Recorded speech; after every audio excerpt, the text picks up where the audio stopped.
సంపూర్ణ రామాయణం అయోధ్య కాండము సంస్కృత మూలము భగవాన్ వాల్మీకి మహర్షి దాదాపు 5000 ఏళ్ల క్రిందట సంపూర్ణ రామాయణం తేట తెలుగులో Shri Modali Venkata Subrahmanyam September 10 1935 August 15 2006 video చేసినవారు కంచి త్యాగరాజులు 2024వ సంవత్సరము శ్రీమద్ రామాయణము అయోధ్య కాండము 91వ సర్గ ఆ రాత్రికి భరద్వాజుడు భరతునికి అతని పరివారమునకు సేనలకు భోజన సదుపాయములను చెయ్యాలని అనుకున్నాడు. దానికి భరతుడు ఇలా అన్నాడు: ఓ మహర్షి, మీరు వశిష్ఠుల వారికి నాకు అర్ఘ్యము పాద్యము ఫలములు ఇచ్చి సత్కరించారు కదా, అది చాలు నాకు అని అన్నాడు. భరత, నీవు ఏదీ కోరవు అని నాకు తెలుసు, కాని కాదనకుండా నా ఆతిథ్యము స్వీకరించు. నీవు నీ పరివారమును సైన్యమును ఎందుకు దూరంగా ఉంచావు? మా ఆశ్రమమునకు తీసుకొని రావలసినది అని అన్నాడు భరద్వాజుడు.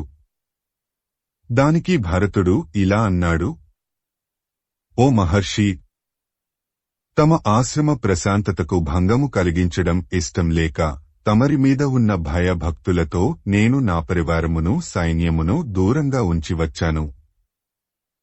అదీ కాకుండా రాజులు తమ మంది మార్బలములను మునులకు దూరంగా ఉంచాలని రాజధర్మము కదా. నా వెంట చతురంగ బలములు వస్తూ ఉన్నాయి. అవి ఇక్కడకు వస్తే ఇక్కడి వృక్ష సంపద, జల సంపద కలుషితము అవుతాయి. అందుకని తీసుకొని రాలేదు అని అన్నాడు భరతుడు. దానికి భరద్వాజుడు నవ్వి, అమాకు ఏమీ అసౌకర్యము లేదు. నీ సేనలను ఇక్కడకు రమ్మని చెప్పు అని ఆదేశించాడు. ఆ ప్రకారము భరతుని సేనలు భరద్వాజుని ఆశ్రమము వద్దకు వచ్చాయి. భరద్వాజుడు అగ్ని గుహములోనికి ప్రవేశించి భరతుని పరివారమునకు ఆతిథ్యము ఇచ్చుటకు విశ్వకర్మను ఆహ్వానించాడు. దేవేంద్రుడు, యముడు, వరుణుడు, కుబేరుడు మొదలగు లోక పాలకులను ఆహ్వానించాడు. భూమి మీద ఉన్న నదులను ఆహ్వానించాడు. దేవతలను, గంధర్వులను, అప్సరసలను ఆహ్వానించాడు. స్వర్గము నుండి, బ్రహ్మలోకము నుండి దేవతా స్త్రీలను ఆహ్వానించాడు. కుబేరునికి దివ్యమైన వస్త్రములను తీసుకురమ్మని ఆదేశించాడు. చంద్రుని పిలిచి భరతుని పరివారమునకు సైన్యమునకు కావలసిన ఆహార పదార్థములను, భక్ష్యములను, పానీయములను, మాంసాహారములను, ఫలములను సమకూర్చమని ఆదేశించాడు. భరద్వాజుడు ఆహ్వానించిన దేవతలందరూ భరద్వాజుని వద్దకు వచ్చారు.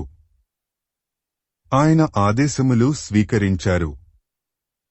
భరతునికి, ఆయన పరివారమునకు, సైన్యమునకు కావలసిన ఏర్పాట్లు చేశారు. వాయుడు మంద్రంగా వీచసాగాడు. అప్సరసలు తమ నృత్యగాన వినోదములతో వారిని ఆనందపరచసాగారు. విశ్వకర్మ ఆ రాత్రి వారందరూ ఉండటానికి ఒక విశాలమైన మందిరమును సృష్టించాడు. భరతుడు, తన పురోహితుడు వశిష్ఠుడు, తమ్ముడు శత్రుఘ్నుడు తన తల్లులతో ఆ భవనములోనికి ప్రవేశించాడు. ఆ భవనములో ఒక పెద్ద రాజసభ, అందులో ఒక సింహాసనము ఉంది. భరతుడు ఆ సింహాసనమునకు నమస్కరించి తాను పక్కన ఉన్న ఆసనము మీద కూర్చున్నాడు. బ్రహ్మలోకము నుండి వచ్చిన స్త్రీలు, కుబేరుడు పంపగా వచ్చిన స్త్రీలు వారికి సేవలు చేయసాగారు. అప్సరసలు భరతుని తమ నృత్యగాన వినోదములతో సంతోషపరచారు. భరతుని వెంట వచ్చినవారు పరివారము, సైనికులు తిన్నంత తిని తాగి మైమరచిపోయారు. ఆహా, ఇంతటి విందు వినోదము తాము ఎప్పటికీ చూడలేము అని అనుకొన్నారు. తాము రాముని వద్దకు కాని, అయోధ్యకు కాని రాము, ఇక్కడే ఉంటాము అని తాగిన మత్తులో శపథాలు చేశారు. తెల్లవారగానే అవేమీ ఉండవు. అంతా మిథ్య అని వారికి తెలియదు. సైనికులకే కాదు, వారి వాహనములు అయిన గుర్రములు, ఏనుగులకు, ఒంటెలకు కూడా రుచికరమైన ఆహారము సమకూర్చబడింది. అడిగేవారు లేకపోవడంతో సైనికులు ఇష్టం వచ్చినట్టు తింటూ తాగుతూ స్వైరవిహారం చేశారు. అప్సరసలతో పాలు నృత్యం చేశారు. కేకలు పెడుతున్నారు. ఇక్కడ వాల్మీకి మహర్షి ఒక శ్లోకం రాశాడు. భరద్వాజుడు ఇచ్చిన ఆతిథ్యము ఆ మనుషులకు అనగా భరతుని పరివారమునకు, సైనికులకు స్వప్నంలో జరిగినట్టు ఉంది. ఆ రాత్రి గడవగానే అప్పరసలు అందరూ వచ్చినవారు వచ్చినట్టుగానే వెళ్లిపోయారు. తాగిన మత్తులో జోగుతున్న సైనికులు మాత్రం అక్కడ పడి ఉన్నారు. రాత్రి కనపడ్డ భవనాలు లేవు, ఆహార పదార్థాలు లేవు, పానీయాలు లేవు. అడవి, అందులో చెట్లు ఉన్నాయి. ఈ ప్రపంచంలో మనము అనుభవించే సుఖాలు, సంతోషాలు అన్నీ మిథ్య. ఏవీ శాశ్వతాలు కావు. తెల్లవారుగానే కరిగిపోతాయి అని ఈ సన్నివేశాన్ని వివరించడం ద్వారా లోకానికి తెలియజెప్పాడు వాల్మీకి. శ్రీమద్ రామాయణము అయోధ్యాకాండము 91వ సర్గ సంపూర్ణము. ఓం తత్సత్. ఓం తత్సత్. ఓం తత్సత్. శ్రీమద్ రామాయణము అయోధ్యాకాండము 92వ సర్గ. మరునాడు తెల్లవారింది. భరతుడు భరద్వాజుని వద్దకు పోయి రాముని వద్దకు పోవుటకు ఆయన అనుమతి కోరాడు. అప్పుడే అగ్నికార్యము ముగించుకొని కూర్చుని ఉన్న భరద్వాజుని ఎదుట చేతులు జోడించి నిలబడ్డాడు భరతుడు. ఓ భరతా! నీవు నీ పరివారము రాత్రి సుఖంగా గడిపారా? మీకు మా ఆతిథ్యము సంతోషాన్ని కలిగించిందా? మీరు మా ఆతిథ్యముతో తృప్తి చెందారా అని అడిగాడు భరద్వాజుడు. మహర్షి, తమరు మాకు ఇచ్చిన ఆతిథ్యము మాకు మా పరివారమునకు ఎంతో సంతోషము కలిగించింది. మా వారందరూ హాయిగా భుజించి నిధించారు. నేను నా రాముని వద్దకు పోవడానికి తమరి అనుమతి కోరుతున్నాను. రాముడు ఎక్కడ ఆశ్రమము నిర్మించుకున్నాడో, అది ఇక్కడికి ఎంత దూరం ఉన్నదో, అక్కడకు పోవడానికి మార్గము ఏమిటో తెలియజేయవలసినదిగా కోరుతున్నాను అని అడిగాడు భరతుడు. ఓ భరతా! ఇక్కడికి 3.5 కోసుల దూరములో చిత్రకూటము అనే పర్వతము ఉంది. అక్కడే మందాకిని నది ప్రవహిస్తూ ఉంది. అక్కడ ఒక నిర్జన ప్రదేశములో రాముడు పర్ణశాలను నిర్మించుకొని నివసిస్తున్నాడు. నీవు ఇక్కడి నుండి నీ సేనలతో, పరివారముతో దక్షిణముగా గాని, నైరుతి దిశగా గాని ప్రయాణం చేస్తే రాముని పర్ణశాలకు చేరుకుంటావు అని చెప్పాడు భరద్వాజుడు. ఇంతలో దశరథుని భార్యలు అక్కడకు చేరుకున్నారు. అందరూ భరద్వాజుని కాళ్లకు నమస్కరించారు. భరతా! నీ తల్లులను నాకు పరిచయం చెయ్యి అని అడిగాడు భరద్వాజుడు. ఓ మహర్షి! దీనంగా ఉండి ఉపవాసములతో శరీరం శుష్కింపచేసుకున్న ఈమె దశరథ మహారాజు పట్టమహిషి కౌసల్యాదేవి. రాముని కన్న పుణ్యమూర్తి. ఆమెకు ఎడమ పక్కగా నిలబడి ఉన్న ఆమె లక్ష్మణ, శత్రుఘ్నుల తల్లి సుమిత్ర. వారి పక్కనే తలవంచుకొని ఉన్న ఆమె నా తల్లి కైకేయి. కోపస్వభావురాలు. ఏమాత్రమూ వివేచన లేనిది. గర్విష్ఠి. అందము, ఐశ్వర్యము, అధికారమునకే ప్రాధాన్యం ఇస్తూ వాటికోసరం ఏమి చెయ్యడానికైనా వెనుకాడని వ్యక్తి. ఈమె కారణంగానే నా అన్న రాముడు అడవుల పాలయ్యాడు. నా తండ్రి అకాల మృత్యువు వాతపడ్డాడు. నేను ఈనాడు పడుతున్న ఇన్ని బాధలకు ఈమెయే మూలకారణము అని అన్నాడు భరతుడు. భరతుని మాటలు సావధానముగా విన్న భరద్వాజుడు ఇలా అన్నాడు. ఓ భరతా! అలా మాట్లాడకూడదు. ఇందులో నీ తల్లి దోషము ఏమాత్రమూ లేదు. రాముని అరణ్యవాసము భవిష్యత్తులో ఎన్నో శుభములకు సూచన మాత్రమే. నీ కైక కేవలము నిమిత్త మాత్రురాలు. రాముడు అరణ్యములకు రావడం వలన ఇక్కడ ఉన్న మునులకు, ఋషులకు, దేవతలకు హితము చేకూరుతుంది అని పలికాడు భరద్వాజుడు. తరువాత భరతుడు ఆయనకు నమస్కరించి ప్రయాణమునకు సిద్ధం కమ్మని తన సైన్యమునకు ఆదేశాలు ఇచ్చాడు. అందరూ తమ తమ రథములను ఎక్కారు. సైన్యం కదిలింది. వారు దక్షిణ దిక్కుగా ప్రయాణం సాగించారు. కొండలు గుట్టలు దాటి ప్రయాణము చేస్తున్నారు. శ్రీమద్ రామాయణము అయోధ్యాకాండము 92వ సర్గ సంపూర్ణము. ఓం తత్సత్ ఓం తత్సత్ ఓం తత్సత్. శ్రీమద్ రామాయణము అయోధ్యాకాండము 93వ సర్గ. మహాసముద్రము వలె ఉన్న భరతుని సైన్యము పరివారము ఆ అడవులలో ప్రయాణం చేస్తూ ఉంటే అడవిలో ఉన్న మూగములు భయపడి పారిపోతున్నాయి. ఆ సైన్యము నడిచేటప్పుడు రేగిన ధూళితో ఆకాశం ఎర్రగా కవురు వేసినట్టు అయింది.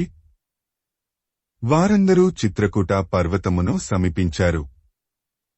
భరతుడు వశిష్ఠునితో ఇలా అన్నాడు. మహాత్మా, పరిసరములను బట్టి చూడగా మనకు చిత్రకూట పర్వతమును సమీపించినట్టు కనపడుచున్నది. అదుగో అదే మందాకినీ నది. ఇక్కడ కిన్నరులు సంచరిస్తూ ఉంటారని ప్రతీతి. ఇక్కడ వాల్మీకి ఒక శ్లోకం రాశాడు. అదేమిటంటే, కుర్వంతి కుసుమాపీడాన్ శిరస్సు సురభినమి మేఘప్రకాశై ఫలకైర్దాక్షిణాత్య యథానర. ఈ పర్వత శిఖరములు మేఘములతో సమానంగా దాక్షిణాత్య నరుల వలె ప్రకాశిస్తున్నాయి అని స్థూలంగా చెప్పుకోవచ్చు. దూరానికి మేఘములు, పర్వత శిఖరములు నల్లగా ఉంటాయి. అంటే దక్షిణదేశ నరులు నల్లగా ఉంటారని మనం అనుకోవచ్చునా? అలా కాకపోతే ఇక్కడ దాక్షిణాత్యుల ప్రసక్తి తీసుకురావడం ఎందుకు? ఉత్తరదేశస్థులు తెల్లగా ఆజానుబాహులుగా ఉంటారని మనకు తెలిసిందే. కాబట్టి మన చరిత్రలో చెప్పినట్టు ఆర్యులు దస్యులు అనే 2 తెగలు ఉన్నాయని స్పష్టం అవుతున్నట్టుగా ఉంది. ఇది కేవలము ఊహ మాత్రమే, రూఢి కాదు. తరువాత భరతుడు శత్రుఘ్నుని చూచి, సోదరా, ఈ ప్రశాంతమైన అరణ్యమును చూస్తుంటే ఇక్కడ ఋషులు నివసిస్తున్నారు అని స్పష్టం అవుతోంది. ఇప్పుడు మనము రాముని పర్ణశాల కొరకు వెతకవలెను. మన సైన్యమును నలుదిక్కులకు పంపి రాముని జాడ కనుగొనమని చెప్పు అని అన్నాడు. భరతుని ఆదేశము మేరకు సైన్యము నలుదిక్కులకు వెళ్లారు. వారికి కొంచెం దూరంలో పొగలేస్తున్నట్టు కనపడింది. వెంటనే వారు భరతుని వద్దకు వచ్చి, మహారాజా, ఈ అరణ్యములో ఆ ప్రదేశములో పొగవస్తోంది అంటే అక్కడ జనసంచారము ఉన్నట్టే. అక్కడే రామలక్ష్మణులు ఉండవచ్చు అని అనుమానంగా ఉంది. అలా కాకపోతే అక్కడ ముని ఆశ్రమములు ఉండవచ్చు. వారిని అడిగితే రాముని జాడలు చెప్పగలరు అని అన్నారు. భరతుడు వారితో ఇలా అన్నాడు. మీరందరూ ఇక్కడే ఉండండి. నేను, వశిష్ఠుడు, సుమంత్రుడు పోయి చూచి వస్తాము. అంతదాకా మీరు ఇక్కడే వేచి ఉండండి అని అన్నాడు. తరువాత భరతుడు ఆపగ వస్తున్న దిక్కుగా చూచాడు.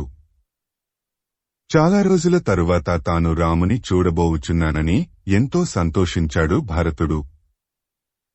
శ్రీమద్ రామాయణము అయోధ్యాకాండము 93వ సర్గ సంపూర్ణము. ఓం తత్సత్ ఓం తత్సత్ ఓం తత్సత్. శ్రీమద్ రామాయణము అయోధ్యాకాండము 94వ సర్గ. భరతుడు రాముని గురించి వెతుకుతుంటే రాముడు సీతతో కలిసి వనవిహారం చేస్తున్నాడు. సీతకు చిత్ర విచిత్రములైన మొక్కలను, వృక్షములను చూపించి వాటి గురించి వివరిస్తున్నాడు. సీతా, ఇక్కడ ఉన్న సౌందర్య శోభలను, ఈ వనముల అందములను చూచిన తరువాత ఇక్కడి నుండి అయోధ్యకు పోవాలని అనిపించడం లేదు. ఈ పర్వతములు అనేకములైన ఔషధులకు, వన్యమృగములకు, పక్షులకు నిలయము.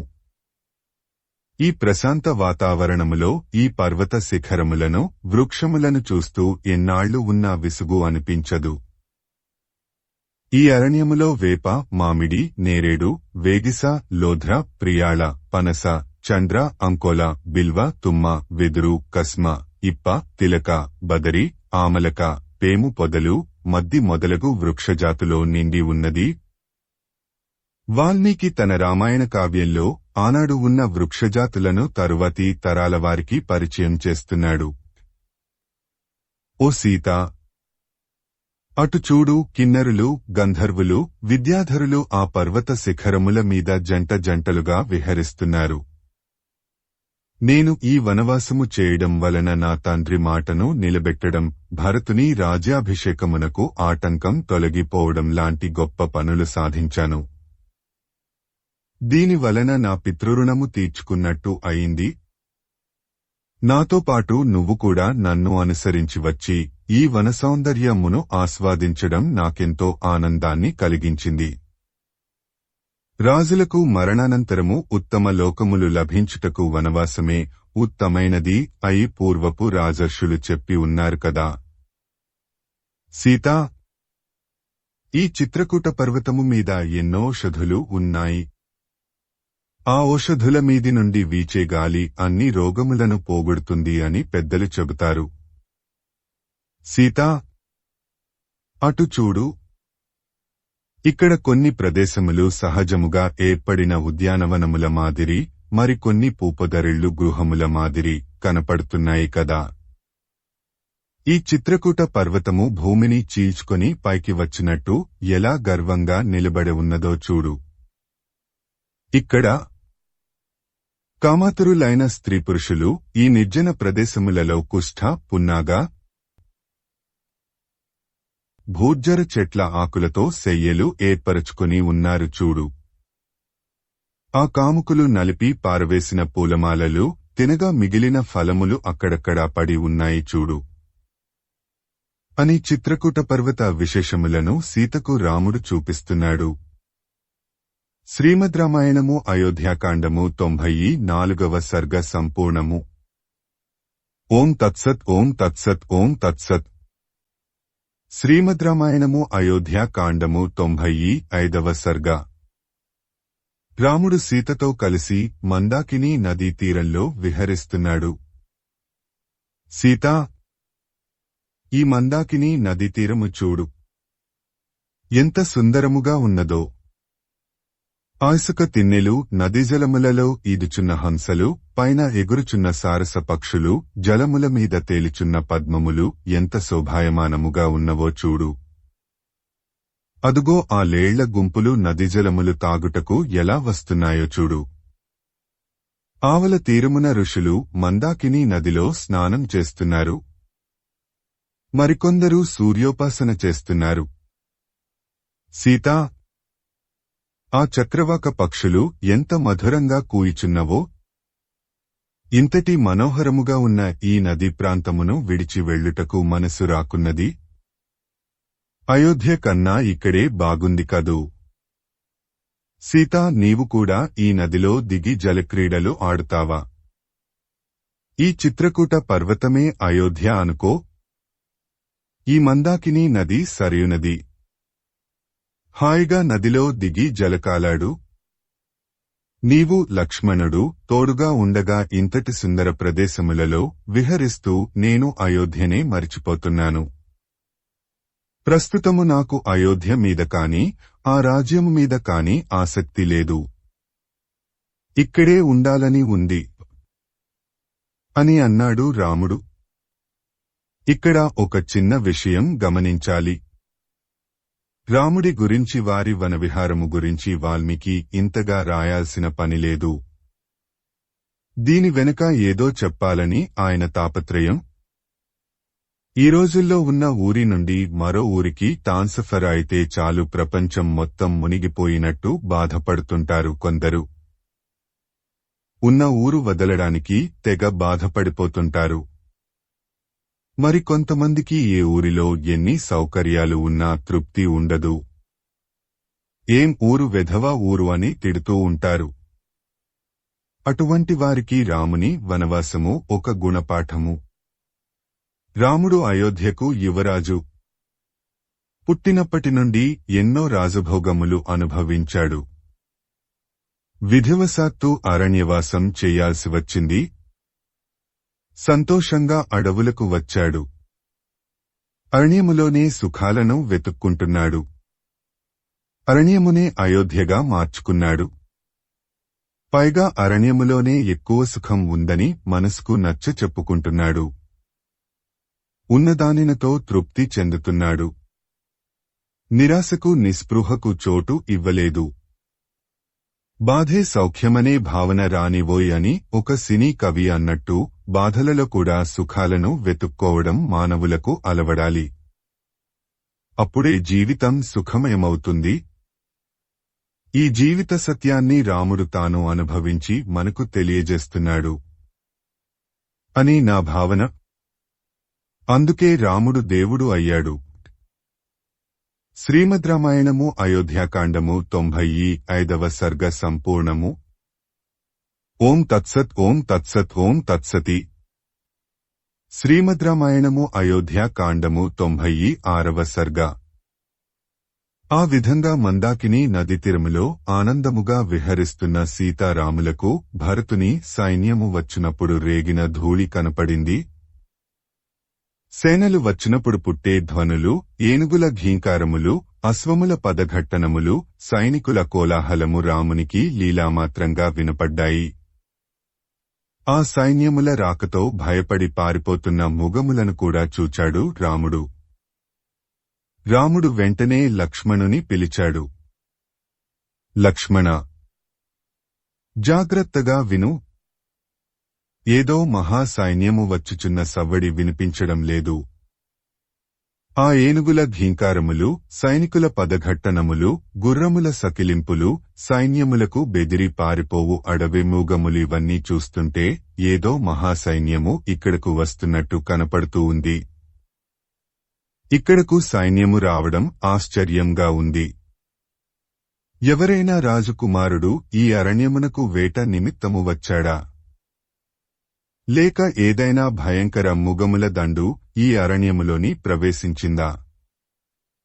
నీవు పోయి దాని విషయం కనుక్కొనిరా అని అన్నాడు రాముడు. వెంటనే లక్ష్మణుడు పోయి ఒక పొడుగాటి సాలవృక్షమును ఎక్కాడు. నలుదిక్కులా చూచాడు.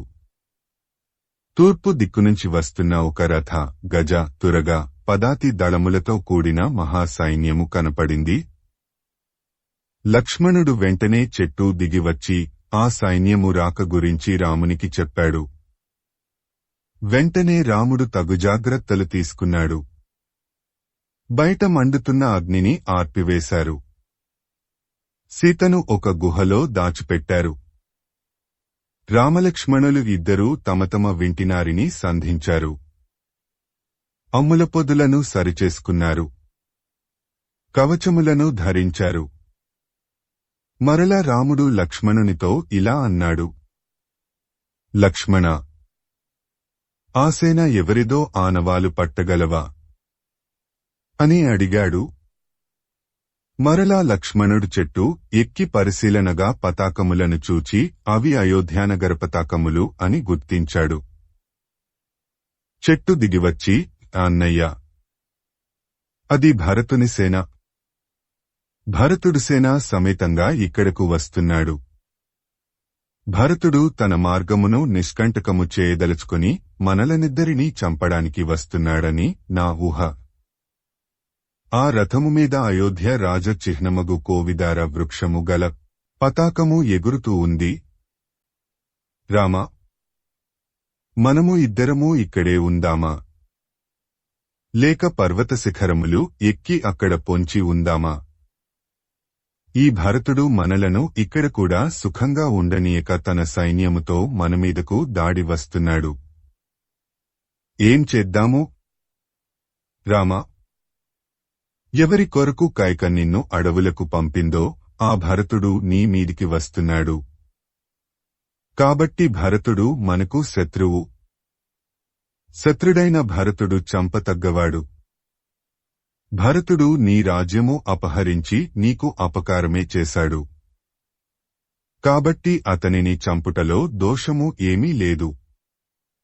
నేను భరతుని సంహరిస్తాను. నీ రాజ్యము నీకు ఇప్పిస్తాను.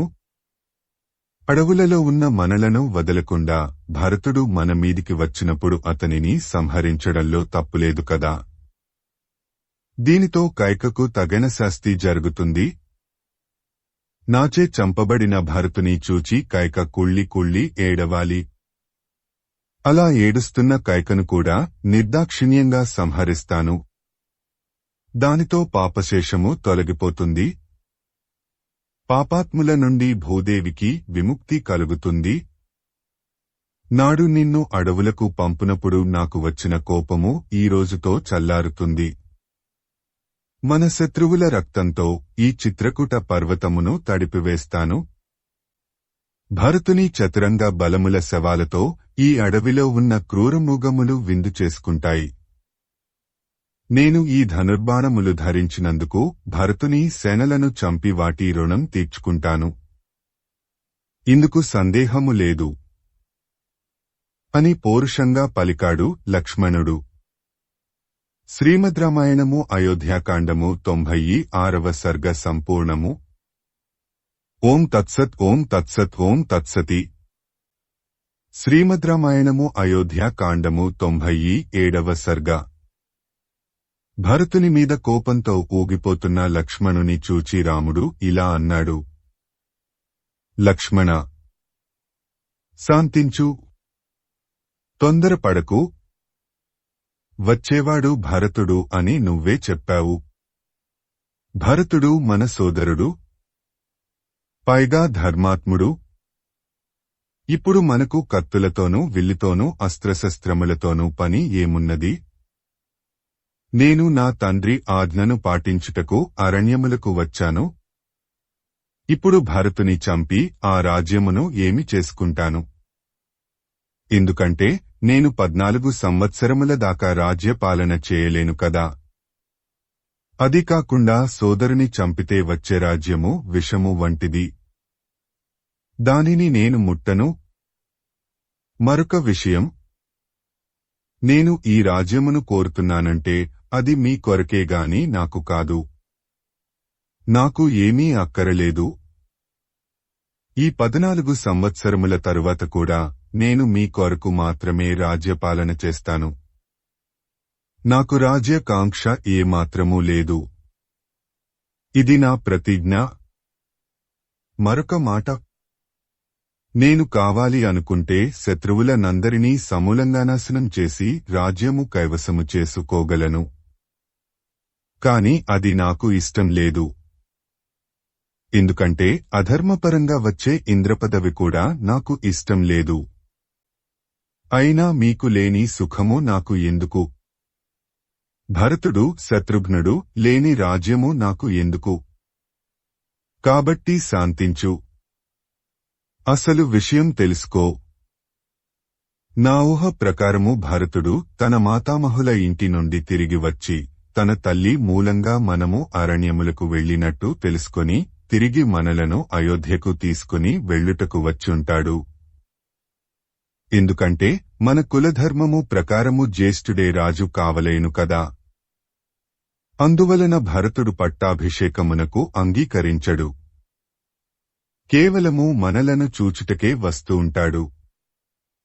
అది కాకుండా తన తల్లి మూలంగా ఇది అంతా జరిగింది అని తెలుసుకుని నన్ను తిరిగి అయోధ్యకు తీసుకుని వెళ్లి పట్టాభిషేకము జరిపించవలేనని, నా రాజ్యము తిరిగి నాకు ఇవ్వవలెననే ఉద్దేశ్యముతోనే వస్తూ ఉంటాడు. కాబట్టి భరతుడు మనకు కలలో కూడా అపకారము తలపెట్టడు. అది కాకుండా లక్ష్మణ, భరతుని సంగతి నీకు తెలియదా? ఇంతకు పూర్వము భరతుడు నీకు ఎప్పుడైనా ఎలాంటి అపకారమైనా చేశాడా? ఇలాంటి భయమును కలిగించాడా? లేదు కదా. మరి ఇప్పుడు ఎందుకు భరతుడు మనకు అపకారము చేస్తాడు అని భయపడుతున్నావు? కాబట్టి భరతుని ఒక్క మాట కూడా అనకు. ఎందుకంటే భరతుని తిడితే నన్ను తిట్టినట్టే. మరొక మాట, ఈ లోకంలో ఎవరైనా ఎంతటి ఆపదలో ఉన్నా కన్న తండ్రిని, తోడబుట్టిన సోదరులను చంపుకుంటారా? పోనీ నీవు రాజ్యము కావలెనని కోరుకుంటూ ఉంటే చెప్పు. భరతునితో చెప్పి అయోధ్యను నా బదులు నీకు ఇప్పిస్తాను. హాయిగా రాజ్యము ఏలుకో. ఎందుకంటే భరత, ఈ రాజ్యము లక్ష్మణునికి ఇమ్ము అని అనగానే భరతుడు సంతోషంగా నీకు రాజ్యము ఇస్తాడు. ఆ నమ్మకము నాకు ఉంది. చెప్పు, నీకు రాజ్యము కావాలా అని అడిగాడు రాముడు. లక్ష్మణుడు తన అవివేకపు మాటలకు సిగ్గుతో తలదించుకున్నాడు. లక్ష్మణ, అసలు విషయం ఏమిటంటే భరతుడు రాగానే మన తండ్రి దశరథుడు భరతుని వెంటబెట్టుకుని మనలను చూడటానికి వస్తున్నాడు అని అనుకుంటున్నాను. అంతేకాదు, మనము పడుతున్న కష్టములను చూచి మనలను తిరిగి అయోధ్యకు ఆహ్వానించుటకు వస్తున్నాడేమో అని కూడా అనుమానంగా ఉంది. ఒకవేళ మనము అయోధ్యకు రావడానికి ఇష్టపడకపోతే కనీసము సీతనైనా తన వెంట తీసుకుని వెడతాడు దశరథుడు. లక్ష్మణ, అటుచూడు, అది మన తండ్రిగారి భద్రగజము కదా. మంద్రగమనంతో ఇటే వస్తూ ఉంది. కాని ఆ గజము మీద మన తండ్రిగారి చిహ్నమైన తెల్లటి గొడుగు ఉండాలే. అది కనపడటం లేదు. ఏమై ఉంటుంది? తండ్రిగారు వస్తుంటే ఆయన వెంట రాజచిహ్నమైన శ్వేతఛత్రము తప్పనిసరిగా ఉంటుంది కదా. అంటే తండ్రిగారు రావడం లేదా? భరతుడు ఒక్కడే వస్తున్నాడా? సరేలే, నువ్వు ఇక్కడే ఉండు. నేను చెప్పు వరకు కదలకు అని ఆదేశించాడు రాముడు. ఇక్కడ ఇలా ఉంటే అక్కడ భరతుడు తన సేనలకు ఆజ్ఞిచ్చాడు. ఇక్కడ రాముని ఆశ్రమము ఉంది. ఆ ఆశ్రమము వద్ద శాంతికి భంగము కలగకూడదు. కాబట్టి సైన్యము అంతా ఈ పర్వతము చుట్టూ విడిది చేయండి అని ఆజ్ఞపించాడు. భరతుని ఆజ్ఞ ప్రకారము భరతుని సైన్యము చిత్రకూట పర్వతము చుట్టూ ఆవరించింది. శ్రీమద్ రామాయణము అయోధ్యాకాండము 97వ సర్గ సంపూర్ణము. ఓం తత్సత్, ఓం తత్సత్, ఓం తత్సత్.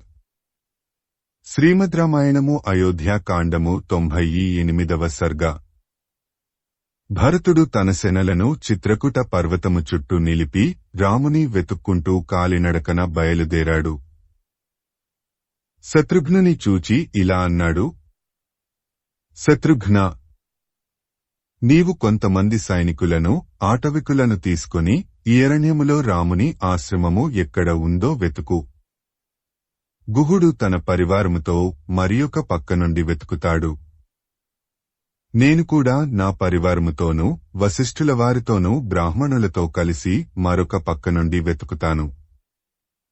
ఆ రాముని దర్శన భాగ్యము ఎవరికి కలుగుతుందో వారందృష్టవంతులు. రాముని చూచేటంతవరకు నాకు మనశ్శాంతి లేదు. రాముని చూచిన వెంటనే ఆయన పాదముల మీద నా తలపెట్టి నా కన్నీటితో ఆయన పాదములకు అభిషేకము చేసెదను. రాముడు తిరిగి అయోధ్య వచ్చి తన రాజ్యమును స్వీకరిస్తాను అని చెప్పేవరకు నేను ఆయన పాదములు వదలను. రాముని పక్కనే ఉడి రామును ముఖకమలమును సర్వదా దర్శించు లక్ష్మణుడు ఎంతటి అదృష్టవంతుడో కదా. అన్ని కష్టములకు ఓర్చి రాముని అనుసరించిన మా వదిన సీతమ్మ కృతార్థురాలు. రాముడు తిరుగాడు ఈ పర్వతము, ఈ వనములు, ఈ నది ఎంతో పుణ్యము చేసుకున్నాయి. లేకపోతే ఎక్కడో అయోధ్యలో ఉండవలసిన రామపాద స్పర్శ వీటికి లభిస్తుందా అని ఆ పరిసరముల యొక్క శోభను పొగుడుతూ భరతుడు రాముని వెదకడానికి ఉపక్రమించాడు. పర్వత చర్యలు, చెట్లు, పుట్టలు, కొండగుహలు అన్నీ గాలిస్తున్నాడు. వారంతా ఒక పెద్ద సాలవృక్షము వద్దకు వచ్చారు. వారికి గాలిలోకి లేస్తున్న పొగ కనపడింది. అక్కడ ఏదో ఆశ్రమము ఉండవచ్చు అని అనుకున్నారు. అది రాముని ఆశ్రమము, అక్కడ రాముడు ఉంటాడు అని మనసులో రూఢిగా అనుకున్నాడు భరతుడు. ఇంతలో గుహుడు కూడా అక్కడకు వచ్చాడు. భరతుడు గుహునితో కలిసి రాముని ఆశ్రమము వద్దకు కాలినడకన వెళ్లాడు. శ్రీమద్ రామాయణము అయోధ్యాకాండము 98వ సర్గ సంపూర్ణము. ఓం తత్సత్ ఓం తత్సత్ ఓం తత్సత్. శ్రీమద్ రామాయణము అయోధ్యాకాండము 99వ సర్గ. శత్రుఘ్నుడు తన వెంటరాగా భరతుడు వడివడిగా రాముని వద్దకు వెడుతున్నాడు. భరతుని వెనుక వశిష్ఠుడు, దశరథుని 3 భార్యలను తీసుకుని వెడుతున్నాడు. సుమంత్రుడు కూడా భరతుని వెనుకనే వెళుతున్నాడు. భరతునికి దూరంగా ఒక పర్ణశాల కనపడింది. ఆ పర్ణశాల ముందు కొన్ని కట్టెలు, పుష్పములు కనపడ్డాయి. అక్కడ ఉన్న చెట్లకు కొన్ని నారుచీరలు వేలాడుతున్నాయి. రాముడు అక్కడే ఉన్నాడు అని రూఢి అయింది భరతునికి. ఉద్వేగంతో వెళుతున్నాడు భరతుడు. శత్రుఘ్న, చూచావా? ఇదే భరద్వాజుడు చెప్పిన ప్రదేశము. ఇక్కడే మందాకిని నది ప్రవహించుచున్నది. ఇక్కడి చెట్లకు నారుచీరలు వేలాడుతూ ఉన్నాయి. అదుగో ఆ పర్ణశాల దగ్గర ఉన్న అగ్ని నుండి పుట్టిన పొగ పైకి లేస్తూ ఉంది. రాముడు ఇక్కడే ఉన్నాడు అని నా అనుమానము.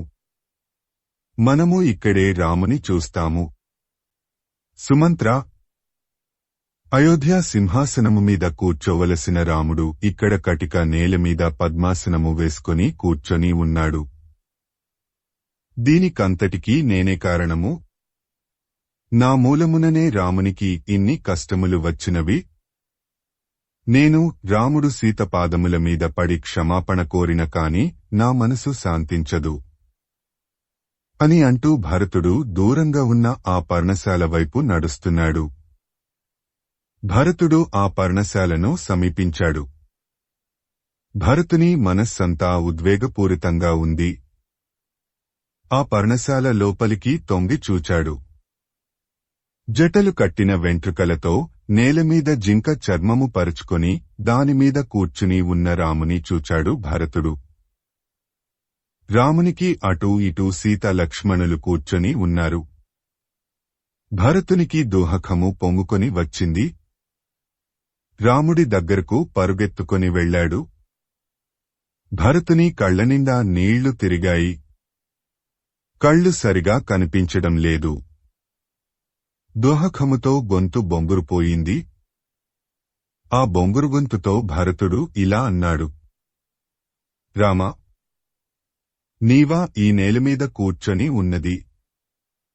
అమాత్యులు సేవిస్తూ ఉంటే రాజసింహాసనము మీద కూర్చోవలసిన నీవు జింక చర్మమీద కూర్చొని ఉన్నావా? పట్టు పీతాంబరములు ధరించవలసిన నీవు నారుచీరలు కట్టుకొని ఉన్నావా?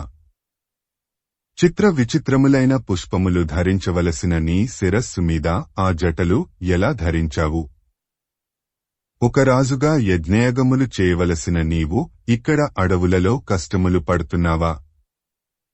అగరు చందనముతో అలరారవలసిన నీ శరీరము మట్టికొట్టుకొని పోయినదా? సుఖపడవలసిన నీవు ఇలా కష్టములు పడుతుంటే ఆ కష్టములకు కారణమైన నాకు ఈ సుఖములు ఎందుకు? అని ఏడుస్తూ రాముని పాదముల మీద పడ్డాడు భరతుడు.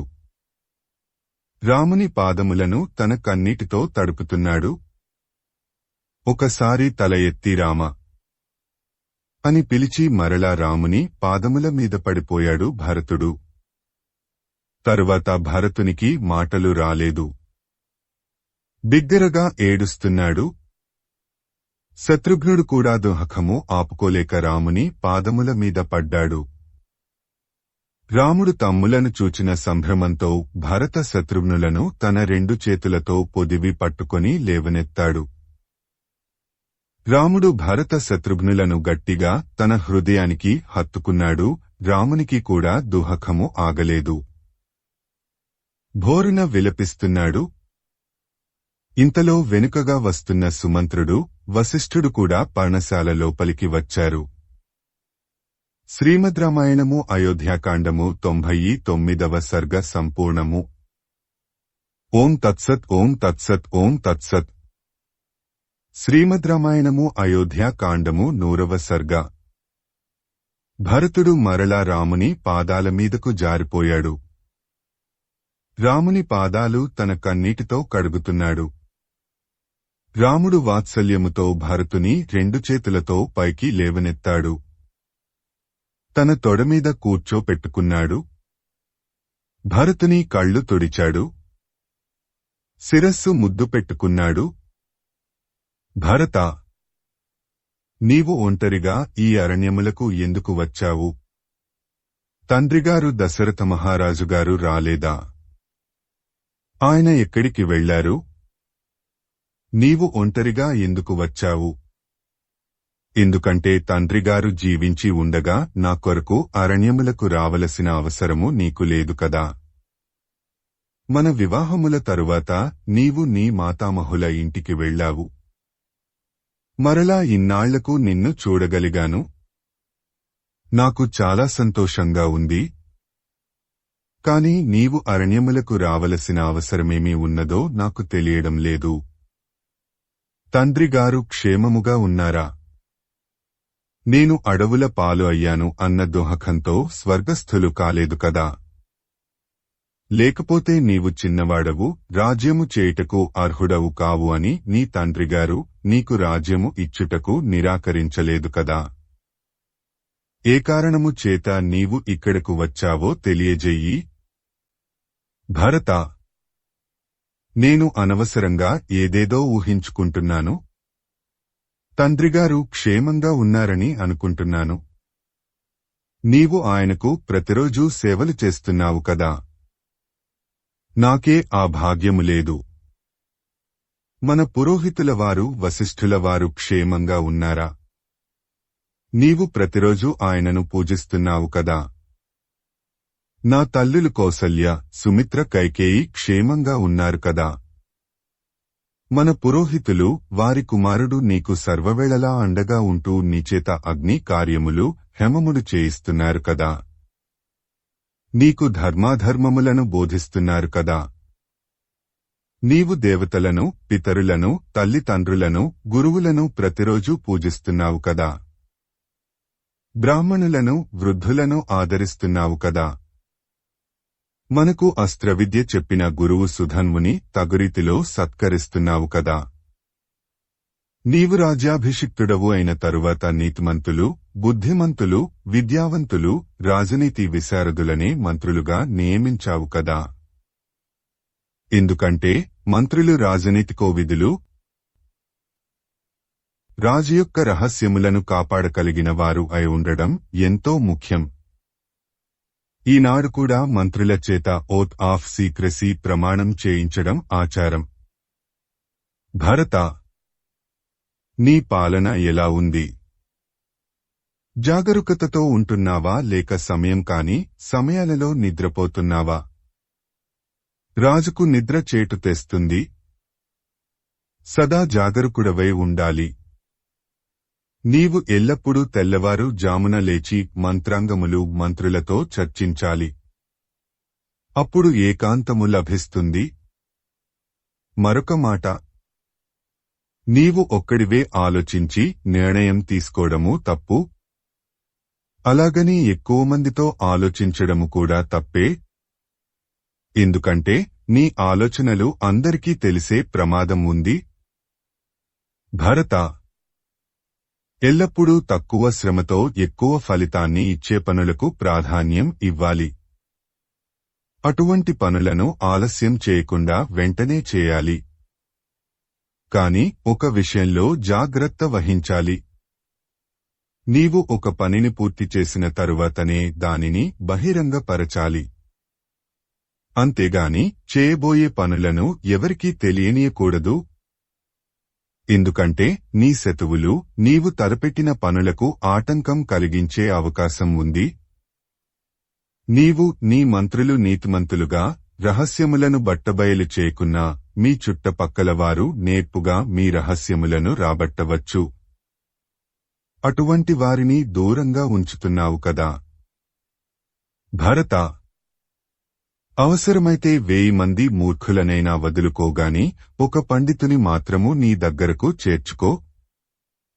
పండితులు నీకు ఆపదలలో సాయం చేయగలరు.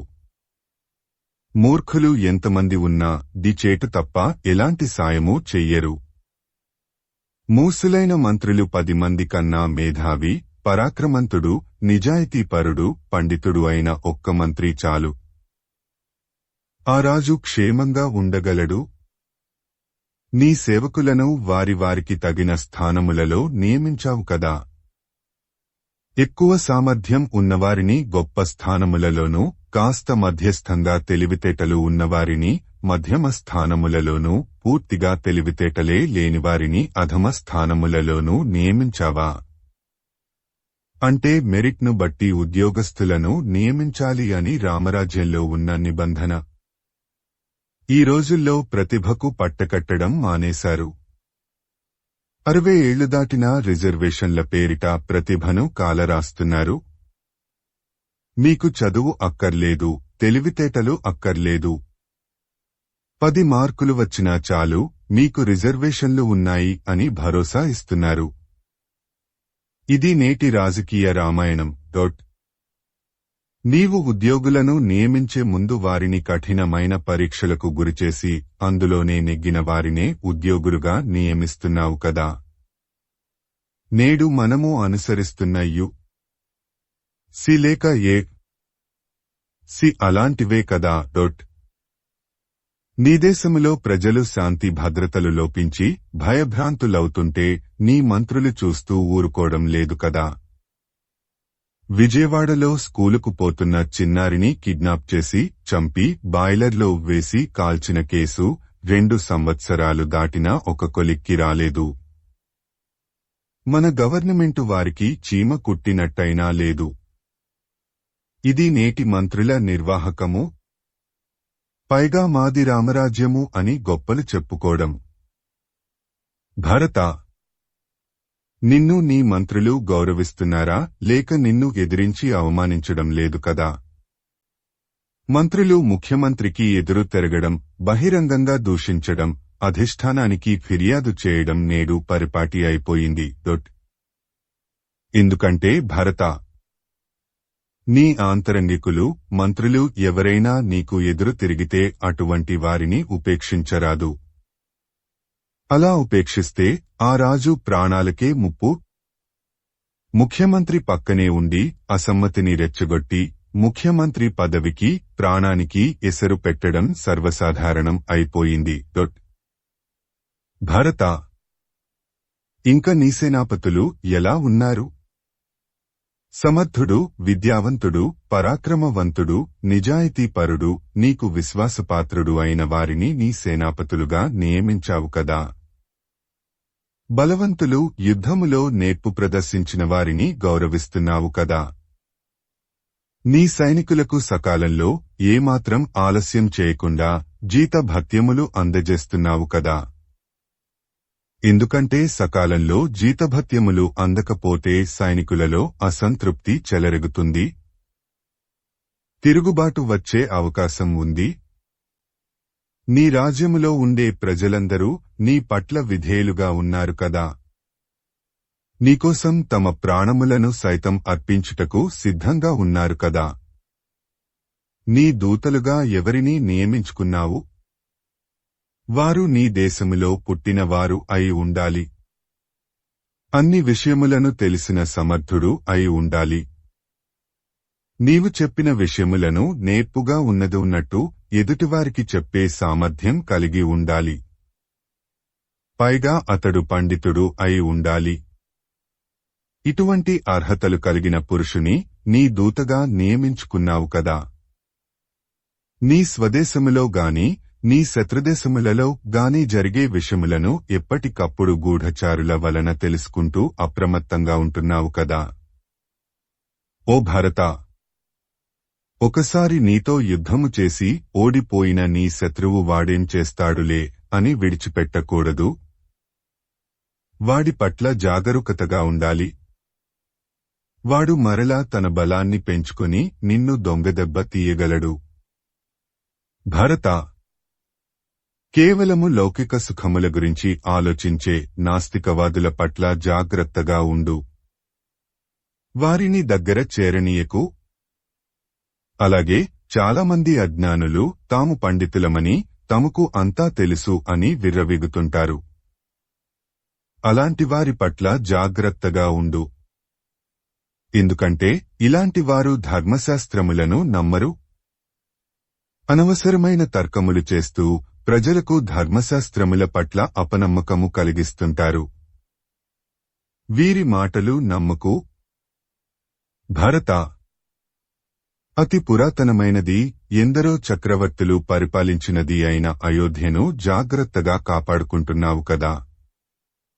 ఎందుకంటే అయోధ్య పురాతనమైన అన్ని సౌకర్యములు కల నగరము. అయోధ్యలో ఉన్న వ్యవసాయ భూములకు, నివాస స్థలములకు నిర్దిష్టమైన హద్దులు, వాటిని తెలిపే గుర్తులు కలిగి ఉన్నాయి. అందువలన న్యాయపరమైన చిక్కులు వచ్చే అవకాశం లేదు. నేడు మన న్యాయస్థానములలో ఉన్న వ్యాజ్యాలలో 90% భూమి సరిహద్దు తగాదాలే. అయోధ్యలో దేవాలయములు, సత్రములు, చెరువులు సమృద్ధిగా ఉన్నాయి. అయోధ్యలో ఏటా ఉత్సవములు జరుగుతుంటాయి. ప్రజలందరూ సుఖసంతోషాలతో అలరారుతుంటారు. అయోధ్యలో పంటభూములు సమృద్ధిగా ఉన్నాయి. పశుసంపద అపారంగా ఉంది. ఖనిజ సంపదకు ఆలవాలమైన గనులు అనేకం ఉన్నాయి. హింస అనే పదానికి అయోధ్యలో తావులేదు. అయోధ్యలో పాపాత్ములు లేరు. అయోధ్య కోట సురక్షితమైనది. అటువంటి అయోధ్యను నీవు చక్కగా రక్షిస్తున్నావు కదా. నీ రాజ్యములో వర్తక వాణిజ్యములు ఎలాంటి ఆటంకములు లేకుండా సాగుతున్నాయి కదా. వర్తకులు నీకు అనుకూలంగా ఉన్నారు కదా. నీ రాజ్యములో గోరక్షణ సాగుతున్నది కదా. నీ పాలనలో ప్రజలు సురక్షితంగా ఉన్నారు కదా. ఎందుకంటే ప్రజారక్షణ రాజు బాధ్యత. నీ అంతఃపుర స్త్రీలకు నీ రహస్యములను వెల్లడి చేయకుండా వారిని సరస సంభాషణలతో సంతోషపెడుతున్నావు కదా. కాని వారి మాటలకు మోసపోయి తప్పుదారి తొక్కవద్దు. నీవు గజ సంపదను చక్కగా పోషిస్తున్నావు కదా. గజ సంపదను ఎప్పటికప్పుడు పెంచుకుంటూ ఉండు. రాజ్య రక్షణకు గజ సంపద చాలా కీలకము. ఓ భరత, నీవు ప్రతిరోజూ నీ ప్రజలను కలుసుకుంటూ వారి కష్టసుఖములు తెలుసుకుంటున్నావు కదా. ఓ భరత, నీ దగ్గర పనిచేసే వారి పట్ల కఠినంగా వ్యవహరించి వారు నిన్ను చూడగానే భయపడేట్టు చేయవద్దు. అలాగని వారికి అధిక చనువు ఇవ్వవద్దు. మధ్యమార్గంగా వారితో మెలుగుతూ ఉండు. నీ రాజ్యములో ధనము, ధాన్యము, నీరు, నిలవలు సమృద్ధిగా ఉన్నాయి కదా. నీకు చాలినంత సైన్యము, యంత్రసామగ్రి సమకూర్చుకున్నావు కదా. ఓ భరత, నీ ఆర్థిక పరిస్థితి ఎలా ఉంది? నీ ఆదాయము ఎక్కువ, వ్యయము తక్కువగా ఉంది కదా. నేటి కాలంలో లోటు బడ్జెట్ సర్వసాధారణం అయిపోయింది. ఆదాయం తక్కువ, ఖర్చు ఎక్కువ. దానికోసరం అప్పులు, వాటికి వడ్డీలు. ఆదాయంలో సగం వడ్డీలకే పోతుంది. ఇది నేటి ఆర్థిక వ్యవస్థ. ఓ భరత, ప్రజాధనము అపాత్రుల చేతులలోనికి వెళ్లడం లేదు కదా. నీవు నీ ధనమును దేవకార్యములకు, పితృకార్యములకు, అతిథి సత్కారములకు, బ్రాహ్మణులకు, సైనికులకు, మిత్రవర్గములకు వ్యయం చేస్తున్నావు కదా. భరత, ఇంక న్యాయ విషయాలకు వస్తాము. నిరపరాధుల మీద నేరం మోపితే వారిని విచారించకుండా, వారికి తన వాదన వినిపించడానికి అవకాశం ఇవ్వకుండా, దురాశతో అతనికి మరణదండన విధించడం లేదు కదా. న్యాయసూత్రాలలో ప్రధానమైనది సహజ న్యాయసూత్రము. అంటే ఎవరికైనా అతనికి విరుద్ధంగా ఆదేశాలు ఇచ్చే ముందు అతనికి తన వాదన చెప్పుకునే అవకాశం ఇవ్వాలి. అలాంటి అవకాశం ఇవ్వకుండా అతనికి విరుద్ధంగా ఏ విధమైన ఆదేశాలు ఇవ్వకూడదు. దీనినే ప్రపంచవ్యాప్తంగా ప్రిన్సిపల్స్ ఆఫ్ న్యాచురల్ జస్టిస్ అని పిలువబడుతుంటాయి. దీనిని త్రేతాయుగంలోనే రాముడు ఆవిష్కరించాడు. భరత, ఎవరైనా దొంగతనము చేస్తూ ఉంటే ప్రత్యక్షంగా చూచి పట్టుకొంటే అతడు దొంగతనం చేస్తున్నట్టు ప్రత్యక్ష సాక్షులు చెబితే అటువంటి దొంగలను నీ అధికారులు ధనలోభము చేత విడిచిపెట్టడం లేదు కదా. దీనికి వివరణ అనవసరం. అన్నీ కాదు కాని కొన్ని పోలీసు స్టేషన్లలో జరిగే తంతు ఇదే. అసలు నేరస్తులను విడిచిపెట్టడం, అమాయకుల మీద కేసులు బనాయించడం కొంతమంది పోలీసుల దైనందిన చర్య. న్యాయ నిర్ణయము చేసేటప్పుడు నీ న్యాయాధికారులు వీడు ధనికుడు, వీడు పేదవాడు అనే భేదబుద్ధి లేకుండా నిష్పక్షపాతంగా న్యాయ నిర్ణయం చేస్తున్నారు కదా. భరత, ఒక విషయం గుర్తుపెట్టుకో. ఏ రాజైనా తన ఇష్టం వచ్చినట్టు శాసనములను చేసి అమాయకులను కష్టముల పాలు చేస్తాడో, అయాయకుల మీద అక్రమంగా నేరములు మోపి శిక్షిస్తాడో ఆ రాజు ఎక్కువ కాలము రాజుగా ఉండలేడు. అతని రాజ్యంలో ప్రజలు కార్చిన కన్నీళ్లే ఆ రాజును శిక్షిస్తాయి, సర్వనాశనం చేస్తాయి. ఓ భరత, నీ రాజ్యములో శిశువులను, వృద్ధులను, పండితులను ఆదరిస్తున్నావు కదా. శిశు సంరక్షణాలయాలు, వృద్ధాశ్రమాలు, వృద్ధాప్య పెన్షన్లు, పండితులకు, కళాకారులకు పెన్షన్లు ఈ కోవకే చెందుతాయి. రాముని కాలంలోనే ఇవి అమలులో ఉన్నాయి. ఓ భరత, నీవు ధన సంపాదన కోసం ధర్మాన్ని విడిచిపెట్టడం, సుఖములు మరిగి భోగలాలసుడవై ధర్మమును విడిచి ధనమును దుర్వినియోగం చేయడం లాంటివి చేయడం లేదు కదా. నీవు ధర్మపరంగా ధన సంపాదన చేస్తూ ధర్మ మార్గంలో సంపాదించిన ధనమునకు తగ్గ కోరికలతో తృప్తిపడుతూ రాజ్యము చేస్తున్నావు కదా. ఓ భరత, నీవు ఎల్లప్పుడూ నీ రాజ్యములో ఉన్న ప్రజల క్షేమము కోరుతున్నావు కదా. ఓ భరత, రాజు చేయకూడనివి, ఆచరించరానివి చెబుతాను విను. రాజు నాస్తికుడు కారాదు, అసత్యము పలుకరాదు, రాజుకు కోపము పనికిరాదు, రాజుకు నిర్లక్ష్యం పనికిరాదు. రాజు విషయములను గురించి దీర్ఘంగా ఆలోచిస్తూ సాగదీయడం, నాంచడం పనికిరాదు. నేటి రాజకీయ నాయకులకు ఇదే తారక మంత్రము. పార్కలాం. వ్యవహారములను నాంచడం, సాగదీయడం, కమిటీల పేరుతో కాలయాపన చేయడం, వాటికవే పరిష్కారం అవుతాయి అనుకోవడం నేటి రాజకీయ నాయకుల తీరు. ఇది తప్పు, చేయకూడదు అని రాముడు స్పష్టంగా చెప్పాడు.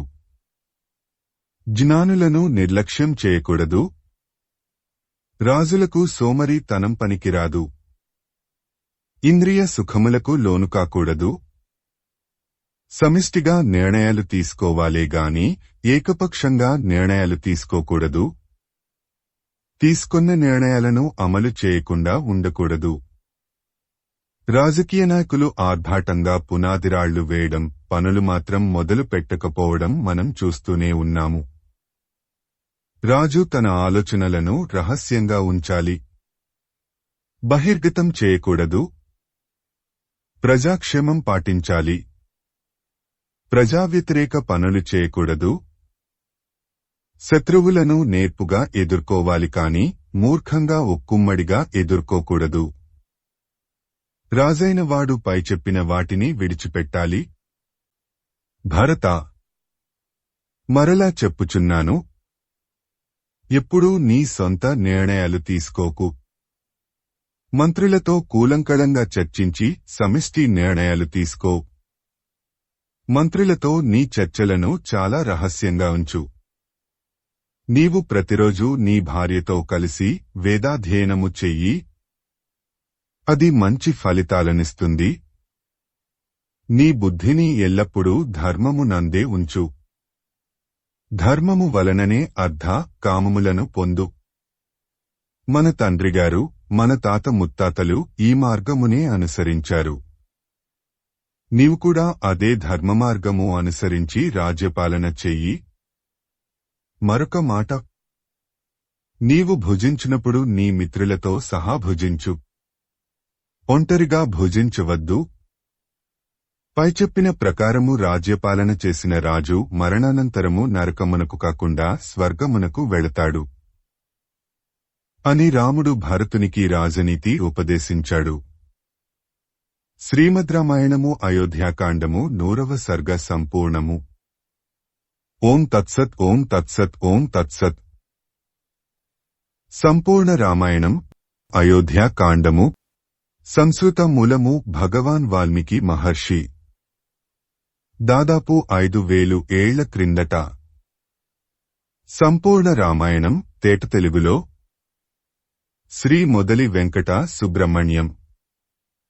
September 10, 1935, August 15, 2006. వీడియో చేసినవారు కంచి త్యాగరాజులు. 2024వ సంవత్సరము